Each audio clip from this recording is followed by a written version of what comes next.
Welcome, Acrometrics University members. This is our vision technology overview. We'll be going over our 3 optical metrologies that we use in our systems here at Acrometrics. This is not a deep dive into each technology, but we'll look at the applications and a little bit of how they work, their strengths and weaknesses, and how we use them here at Acrometrics. Here you have our 3 optical metrologies: shadow moire, digital fringe projection or DFP, and digital image correlation or DIC. Shadow moire is our base and founding technology. It's used for warpage on continuous surfaces. The general rule here is if you can use shadow moire, you should, as it's the most robust and most accurate of our warpage technologies. However, some applications will require digital fringe projection. Digital fringe projection is very good at discontinuous surfaces. It can see very fine detail and look in very small areas so that you can zoom in, but it doesn't have the same warpage resolution as shadow moire, particularly across larger areas. We'll compare these two complementary techniques a little bit more later. Then you have DIC. DIC is a bit of a different technology in that it's used for in-plane. We capture surface strain and CTE, the expansion of materials, with this technology. We do use a 2-camera system, meaning we do get out-of-plane data, but this data is really only used to ensure that X and Y are accurate. Shadow moire hardware consists of a camera above, a light source connected to a directional line light, often bounced off a mirror to save on system footprint, and then finally through a raunchy ruled grating. Now let's look at a live shadow moire measurement. You can see the fringes shift as the samples move vertically during the phase acquisition process. And you immediately have surface data for both this PCB as well as the components here, all within a single measurement. Now that we've seen the hardware live, let's look at how this theoretically works at a smaller scale. So here you have the grating, which is quite small and hard to see with the naked eye. And you have the shadows cast from that grating from the directional light source that we've shown.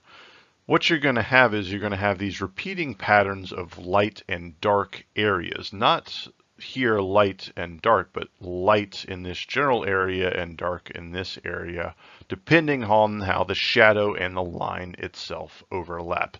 That creates this type of contour map or interference pattern.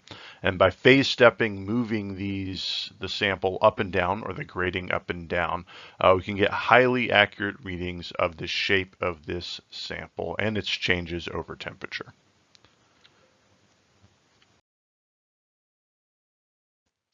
Here you see some shadow moire data. Most commonly, shadow moire is used on printed circuit boards, either globally or more locally here, or components after the solder spheres have been removed. The industry standard for testing bald components is actually to remove the spheres. So this is one of the most common applications you'll see with shadow moire. But really, any continuous surface that you need to know the flatness can be applied to this technology. Wafers, dies, other metallic surfaces are also common applications for shadow moire. Now let's shift to looking at digital fringe projection, or DFP. Similar to shadow moire, you have a camera above, but instead of a light source and a grating, you have a projector that shines light and patterns down onto the sample. Once again, let's look at a live example. You can see the patterns of the projector created on the BGA sample and immediate data from the DFP technique of this bald sample rendered in 3D space. So here's the projector and camera that we just saw and the sample sitting in the oven.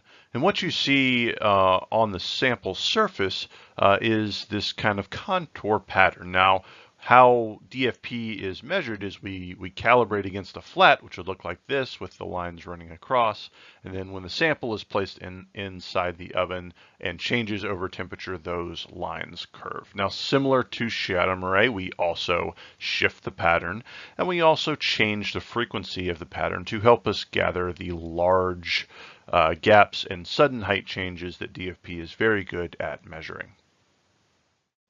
Common applications for DFP include bald components, assembled boards, sockets and connectors, certainly anything with a very discontinuous and sudden height changes that need to be captured or measured. is a good application for DFP. Here you have a BGA with balls on. These are the actual solder peaks, the peaks of those balls, which can be found in software. So just to give one quick example of the comparison between the technologies, warpage resolution being probably the most important thing about measuring warpage, this is shadow moire measuring a 3 micron, a 1 micron, and this is actually a 400 nanometer step here. And you can see you can actually resolve 400 nanometers with shadow moire. Whether we actually specify that low or not, it is actually practical for the resolution. And you can see that small step here. These are actually the 3 micron and the 1 micron step here. With fringe projection, you can see the 3 micron step, which is within its 2.5 micron resolution, but the 1 is essentially lost, and you really see nothing around the 400 nanometers. So that's a direct comparison for warpage resolution.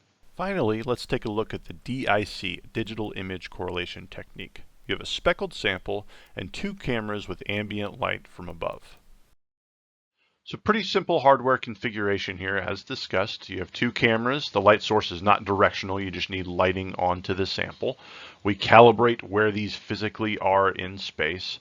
And we use 2 cameras in this case to adjust for out-of-plane movement. That is both warpage and movement vertically of the sample from just the stage, moving over temperature. One camera system can give you false readings due to the Z movement of that sample. And essentially how it works is we have to apply a speckle pattern to the surface. We recognize that pattern in space through some kernel, and then we track how that kernel moves. And because we know where the cameras are and we know that pattern, we can look for expansion of this surface and finally give a CTE number knowing the temperature of the surface as well.